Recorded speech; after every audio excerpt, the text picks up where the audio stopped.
ಪ್ರಿಯ ವೀಕ್ಷಕರೇ ನಮಸ್ಕಾರ. ನಮ್ಮ ಹಳ್ಳಿ ಸುದ್ದಿ ಯೂಟ್ಯೂಬ್ ಚಾನಲ್ಗೆ ಸ್ವಾಗತ. ಬೆಳೆ ವಿಮೆ ಮಾಡಿಸಿದಂತ ರೈತರಿಗೆ ಇದು ಭರ್ಜರಿ ಗುಡ್ ನ್ಯೂಸ್ ಅಂತಾನೆ ಹೇಳ್ಬಹುದು. ಈ 10 ಜಿಲ್ಲೆಯ ರೈತರಿಗೆ ಬೆಳೆ ಎಂಬ ಹಣ ಬಿಡುಗಡೆ ಆಗಿದೆ. ಹೌದು, ಹಾಗಾದ್ರೆ ಯಾವೆಲ್ಲ ಜಿಲ್ಲೆಗೆ ಜಮಾ ಆಗಿದೆ ಈ ವಿಡಿಯೋದಲ್ಲಿ ತಿಳಿಸ್ಕೊಡ್ತಾ ಹೋಗ್ತೀವಿ. ದಯವಿಟ್ಟು ವಿಡಿಯೋನ ಸಂಪೂರ್ಣವಾಗಿ ನೋಡಿ. ನಮಸ್ಕಾರ ರೈತ ಬಾಂಧವರೇ, ಎಲ್ಲರಿಗೂ ನಮ್ಮ ಚಾನಲ್ಗೆ ಆತ್ಮೀಯವಾದ ಸ್ವಾಗತ. ಸ್ನೇಹಿತರೆ, ಕಳೆದ 3-4 ತಿಂಗಳುಗಳಿಂದ ಅಂದ್ರೆ ಅಕ್ಟೋಬರ್ ಮತ್ತು ನವೆಂಬರ್ ತಿಂಗಳಿನಿಂದ ನಮ್ಮ ರಾಜ್ಯದ ಲಕ್ಷಾಂತರ ರೈತರು ಒಂದೇ ಒಂದು ವಿಷಯಕ್ಕಾಗಿ ಕಾಯ್ತಾ ಇದ್ರು. ಅದೇನಪ್ಪ ಅಂದ್ರೆ ನಮ್ಮ ಬೆಳೆ ವಿಮಾ ಹಣ ಯಾವಾಗ ಬರುತ್ತೆ ಅಂತ ಕಾಯ್ತಾ ಇದ್ದಾರೆ. ಹೌದು, ಮಳೆ ಇಲ್ಲದೆ ಒಂದು ಕಡೆ ಕಷ್ಟ ಆದ್ರೆ ಇನ್ನೊಂದು ಕಡೆ ಅತಿವೃಷ್ಟಿಯಿಂದ ಬೆಳೆ ಹಾಳಾಯ್ತು. ಹೀಗಾಗಿ ಸರ್ಕಾರ ನೀಡುವ ಪರಿಹಾರದ ಮೇಲೆ ಎಲ್ಲರಿಗೂ ನಂಬಿಕೆ ಇತ್ತು. ಇವತ್ತು ಆ ನಂಬಿಕೆ ನಿಜವಾಗಿಯೂ ಸಮಯ ಬಂದಿದೆ. ಹೌದು ಸ್ನೇಹಿತರೆ, ರಾಜ್ಯದ ರೈತರಿಗೆ 2-3 ಗುಡ್ ನ್ಯೂಸ್ ಸಿಕ್ಕಿದೆ. ಒಂದು ಕಡೆ ಮಧ್ಯಂತರ ಪರಿಹಾರ ಬಿಡುಗಡೆಯ ದಿನಾಂಕ ನಿಗದಿ ಆಗಿದೆ. ಇನ್ನೊಂದು ಕಡೆ ಬಾಕಿ ಉಳಿದಿರುವ ಬೆಳೆ ಹಾನಿ ಪರಿಹಾರ ಕೂಡ ಜಮಾ ಆಗ್ತದೆ.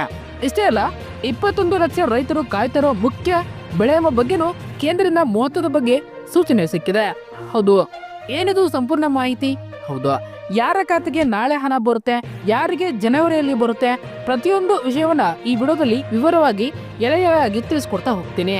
ದಯವಿಟ್ಟು ವಿಡಿಯೋನ ಸ್ವಲ್ಪನೂ ಸ್ಕಿಪ್ ಮಾಡದೆ ಕೊನೆಯವರೆಗೂ ನೋಡಿ, ಯಾಕಂದ್ರೆ ಅರ್ಧ ಮಾಹಿತಿ ತಿಳಿದುಕೊಂಡ್ರೆ ನಮಗೆ ನಷ್ಟವಾಗಬಹುದು. ಬನ್ನಿ ಹಾಗಾದ್ರೆ ವಿಡಿಯೋ ಶುರು ಮಾಡೋಣ. ಮಧ್ಯಂತರ ಪರಿಹಾರದ ಬ್ರೇಕಿಂಗ್ ನ್ಯೂಸ್ ಇದಾಗಿದೆ.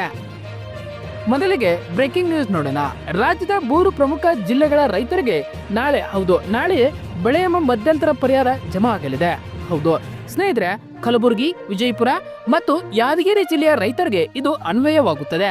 ಈ ಭಾಗದಲ್ಲಿ ಪ್ರಮುಖ ವಾಣಿಜ್ಯ ಬೆಳೆಯಾದ ತೊಗರಿ ಬೆಳೆದ ರೈತರಿಗೆ ಆದ ನಷ್ಟವನ್ನ ಪರಿಗಣಿಸಿ ಸರ್ಕಾರ ಈ ತೀರ್ಮಾನ ತೆಗೆದುಕೊಂಡಿದೆ. ಈ ಬಗ್ಗೆ ಸ್ವತಃ ಕಲಬುರಗಿ ಜಿಲ್ಲಾ ಉಸ್ತುವಾರಿ ಸಚಿವರಾದಂತ ಪ್ರಿಯಾಂಕಾ ಖರ್ಗೆ ಅವರು ಮತ್ತು ಕೃಷಿ ಇಲಾಖೆ ಅಧಿಕಾರಿಗಳಾದಂತ ಮಾಹಿತಿ ನೀಡಿದ್ದಾರೆ. ಈಗಾಗಲೇ ವಿಮಾ ಕಂಪನಿಗಳಿಗೆ ಸೂಚನೆ ಹೋಗಿದ್ದು, ನಾಳೆಯಿಂದಲೇ ಹಂತ ಹಂತವಾಗಿ ಡಿಬಿಟಿ ಮೂಲಕ ರೈತರ ಖಾತೆಗಳಿಗೆ ಹಣ ವರ್ಗಾವಣೆ ಪ್ರಕ್ರಿಯೆ ಶುರುವಾಗಲಿದೆ. ಸೊ ಈ 3 ಜಿಲ್ಲೆಯ ರೈತರು, ವಿಶೇಷವಾಗಿ ತೊಗರಿ ಬೆಳೆಗಾರರು, ನಾಳೆ ಸಂಜೆ ಅಥವಾ ನಾಡಿದ್ದಿನ ಒಳಗೆ ನಿಮ್ಮ ಬ್ಯಾಂಕ್ ಖಾತೆಗಳನ್ನ ಚೆಕ್ ಮಾಡಿಕೊಳ್ಳಿ. ಇದು ಕೇವಲ ಮಧ್ಯಂತರ ಪರಿಹಾರ, ಅಂದ್ರೆ ತುರ್ತು ಪರಿಹಾರವಷ್ಟೇ. ಪೂರ್ತಿ ಹಣ ಇನ್ನು ಮುಂದೆ ಬರಲಿದೆ. ಇನ್ನು ಎರಡನೇ ವಿಷಯಕ್ಕೆ ಬರೋಣ. ಹೌದು, ಬೆಳೆ ಹಾನಿ ಪರಿಹಾರ ನೋಡಿ ಸ್ನೇಹಿತರೆ, ಬೆಳೆ ವಿಮೆ ಬೇರೆ, ಬೆಳೆ ಹಾನಿ ಪರಿಹಾರ ಬೇರೆ. ಸರ್ಕಾರ NDRF ನಿಯಮದ ಪ್ರಕಾರ ಕೊಡುವ ಪರಿಹಾರದ ಬಗ್ಗೆ ಮಾತನಾಡೋದಾದ್ರೆ, ಈಗಾಗಲೇ ರಾಜ್ಯದ ಉತ್ತರ ಕರ್ನಾಟಕ ಭಾಗದ 8ರಿಂದ 10 ಜಿಲ್ಲೆಗಳಿಗೆ ಹಣ ಬಿಡುಗಡೆ ಆಗಿದೆ. ಬೆಳಗಾವಿ, ಬಳ್ಳಾರಿ, ಗದಗ, ಹಾವೇರಿ, ವಿಜಯಪುರ ಮುಂತಾದ ಕಡೆಗಳಲ್ಲಿ ಮೊದಲ ಹಂತದ ಪರಿಹಾರದ ರೈತರ ಕೈಗೆ ಸೇರಿದೆ.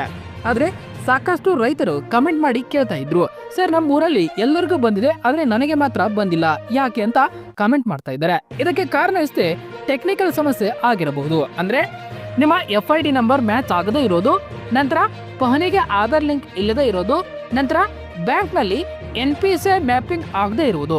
ಈ 3 ಕಾರಣಗಳಿಂದ ನಿಮ್ಮ ಖಾತೆಗೆ ಬೆಳೆ ವಿಮಾ ಹಣ ಹಾಗೂ ಬೆಳೆ ಹಾನಿ ಪರಿಹಾರ ಜಮಾ ಆಗದೇ ಇರೋದಕ್ಕೆ ಈ 3 ಕಾರಣಗಳು ಇರಬಹುದು. ಯಾರಿಗೆಲ್ಲ ಈ ರೀತಿ ಸಮಸ್ಯೆ ಆಗಿತ್ತೋ ಅಂತವರ ಲಿಸ್ಟ್ ಅನ್ನ ಗ್ರಾಮ ಪಂಚಾಯತಿ ಮಟ್ಟದಲ್ಲಿ ರೆಡಿ ಮಾಡಿ ತಿದ್ದುಪಡಿ ಮಾಡಲಾಗಿದೆ. ಕಳೆದ 2-3 ದಿನಗಳಿಂದ ಈ ಪೆಂಡಿಂಗ್ ಇದ್ದ ಹಣ ಕೂಡ ಜಮಾ ಆಗೋಕೆ ಶುರುವಾಗಿದೆ. ಹಾಗಾಗಿ ನಿಮಗೆ ಇನ್ನು ಈ ಹಣ ಬಂದಿಲ್ಲ ಅಂತಂದ್ರೆ ತಕ್ಷಣ ನಿಮ್ಮ ರೈತ ಸಂಪರ್ಕ ಕೇಂದ್ರ ಅಥವಾ ಗ್ರಾಮ ಲೆಕ್ಕಿಗರನ್ನ ಭೇಟಿ ಮಾಡಿ, ಅಂದ್ರೆ ವಿಲೇಜ್ ಅಕೌಂಟೆಂಟ್ ಭೇಟಿ ಮಾಡಿ ನೀವು ಅಲ್ಲಿ ಪರಿಹಾರವನ್ನ ಕೊಂಡುಕೊಳ್ಳಬಹುದು. 21 ಲಕ್ಷ ರೈತರಿಗೆ ಮುಖ್ಯವಾಗಿ ಬೆಳೆ ವಿಮೆ ಯಾವಾಗ ಬರುತ್ತೆ, 21 ಲಕ್ಷ ರೈತರಿಗೆ ಬೆಳೆ ವಿಮೆ ಪರಿಹಾರ ಬಿಡುಗಡೆ ಆದಂತ ಮಾಹಿತಿಯನ್ನ ಇಲ್ಲಿ ತಿಳಿಸ್ಕೊಡ್ತಾ ಹೋಗ್ತೀವಿ. ಈಗ ಅತಿ ಮುಖ್ಯವಾದ ವಿಷಯ ಏನಂತಂದ್ರೆ, ರಾಜ್ಯದಲ್ಲಿ ಈ ಬಾರಿ ಮುಂಗಾರು ಹಂಗಾಮಿನಲ್ಲಿ ರೈತ ಸುರಕ್ಷಾ ಪ್ರಧಾನ ಮಂತ್ರಿ ಫಸಲ್ ವಿಮಾ ಯೋಜನೆ ಅಡಿಯಲ್ಲಿ ಸುಮಾರು 21 ಲಕ್ಷ ರೈತರು ನೋಂದಣಿ ಮಾಡಿಕೊಂಡಿದ್ದಾರೆ, ಪ್ರೀಮಿಯಂ ಕಟ್ಟಿದ್ದಾರೆ. ನಮಗೆ ಯಾವಾಗ ಹಣ ಬರುತ್ತೆ ಅನ್ನೋದೇ ದೊಡ್ಡ ಪ್ರಶ್ನೆಯಾಗಿ ಉಳಿದಿದೆ. ಇದಕ್ಕೆ ಉತ್ತರ ಇಲ್ಲಿದೆ. ಕೇಂದ್ರ ಸರ್ಕಾರದ ಮಾರ್ಗಸೂಚಿಯಂತೆ ಬೆಳೆ ಕಟಾವು ಪ್ರಯೋಗ ಅಥವಾ ಜಂಟಿ ಸಮೀಕ್ಷೆಯಲ್ಲಿ ಏನಾಗಿದೆ ಎಂದು ನೋಡಬೇಕಾಗುತ್ತದೆ. ಹೌದು, ಅಂದ್ರೆ ಮಳೆ ಬಂದು ಬೆಳೆ ನಷ್ಟ ಎಷ್ಟು ಆಗಿದೆ, ಇಳುವರಿ ಎಷ್ಟು ಕಡಿಮೆ ಆಗಿದೆ ಅನ್ನೋದನ್ನ ಕೃಷಿ ಅಧಿಕಾರಿಗಳು ಮತ್ತು ವಿಮಾ ಕಂಪನಿಯವರು ಬಂದು ಸರ್ವೆ ಮಾಡ್ತಾರೆ. ನಂತರ ಈ ಜಂಟಿ ಸಮೀಕ್ಷೆ ಇನ್ನು 2ರಿಂದ 3 ದಿನಗಳಲ್ಲಿ ರಾಜ್ಯಾದ್ಯಂತ ಚುರುಕಾಗಲಿದೆ. ಒಮ್ಮೆ ಈ ಸರ್ವೆ ಮುಗಿದ ವರದಿ ಸಲ್ಲಿಕೆ ಆದ ಮೇಲೆ ಕ್ಲೈಮ್ ಸೆಟಲ್ಮೆಂಟ್ ಆಗುತ್ತೆ. ಮೂಲಗಳ ಪ್ರಕಾರ ಜನವರಿ ತಿಂಗಳಲ್ಲಿ ಬಹುತೇಕ ಎಲ್ಲ ಅರ್ಹ ರೈತರಿಗೂ ಫಸಲ್ ಬಿಮಾ ಯೋಜನೆಯ ಪೂರ್ತಿ ಹಣ ಜಮಾ ಆಗಲಿದೆ. ಅಲ್ಲಿವರೆಗೂ ನಾವು ಸ್ವಲ್ಪ ತಾಳ್ಮೆಯಿಂದ ಕಾಯಬೇಕಾಗುತ್ತದೆ. ಕೊನೆಯದಾಗಿ ರೈತ ಬಾಂಧವರೇ, ಒಂದು ಕಿವಿ ಮಾತು, ನಿಮ್ಮ ಬ್ಯಾಂಕ್ ಖಾತೆ ಆಕ್ಟಿವ್ ಆಗಿದೆಯಾ ಅಂತ ಒಮ್ಮೆ ನೋಡ್ಕೊಳ್ಳಿ. ಹೌದು, KYC ಅಪ್ಡೇಟ್ ಆಗಿದೆಯಾ ಅಂತ ಒಮ್ಮೆ ಬ್ಯಾಂಕ್ಗೆ ಹೋಗಿ ವಿಚಾರಿಸಿ. ಯಾಕಂದ್ರೆ ಸರ್ಕಾರ ಹಣ ಬಿಡುಗಡೆ ಮಾಡಿದ್ರು ನಿಮ್ಮ ಖಾತೆಗೆ ಹಣ ಸೇರಲ್ಲ, ಅಂದ್ರೆ ಹಣ ವಾಪಸ್ ಹೋಗೋ ಚಾನ್ಸಸ್ ಇರುತ್ತೆ. ಒಟ್ಟಾರೆಯಾಗಿ ಹೇಳೋದಾದ್ರೆ ನಾಳೆ 3 ಜಿಲ್ಲೆಗೆ ಹಬ್ಬ ಅಂತೂ ಇದೆ. ಹೌದು, ಬಾಕಿ ಉಳಿದವರಿಗೆ ಜನವರಿಯಲ್ಲಿ ಹಬ್ಬ. ಹೌದು, ಈ ಮಾಹಿತಿ ನಿಮಗೆ ಇಷ್ಟ ಆಗಿದ್ರೆ ದಯವಿಟ್ಟು ಈ ವಿಡಿಯೋಗೆ ಒಂದು ಲೈಕ್ ಕೊಡಿ. ನಿಮ್ಮ ಊರು ಯಾವುದು ಎಂಬುದನ್ನ ಕಾಮೆಂಟ್ ಬಾಕ್ಸ್ ಅಲ್ಲಿ ತಿಳಿಸಿ. ಬೆಳೆ ಎಂಬ ಬಗ್ಗೆ ನಿಮಗೇನಾದ್ರೂ ಡೌಟ್ ಇದ್ರೆ ಕಮೆಂಟ್ ಮಾಡಿ ತಿಳಿಸಿ. ಇದೇ ರೀತಿ ಪಕ್ಕಾ ಸುದ್ದಿಗಾಗಿ ನಮ್ಮ ಚಾನೆಲ್ ಅನ್ನ ಸಬ್ಸ್ಕ್ರೈಬ್ ಆಗಿ. ಹಾಗೆ ಮತ್ತೆ ಸಿಗೋಣ ಮುಂದಿನ ವಿಡಿಯೋದಲ್ಲಿ. ಧನ್ಯವಾದಗಳು. ಜೈ ಹಿಂದ್, ಜೈ ಕರ್ನಾಟಕ. ಮತ್ತೆ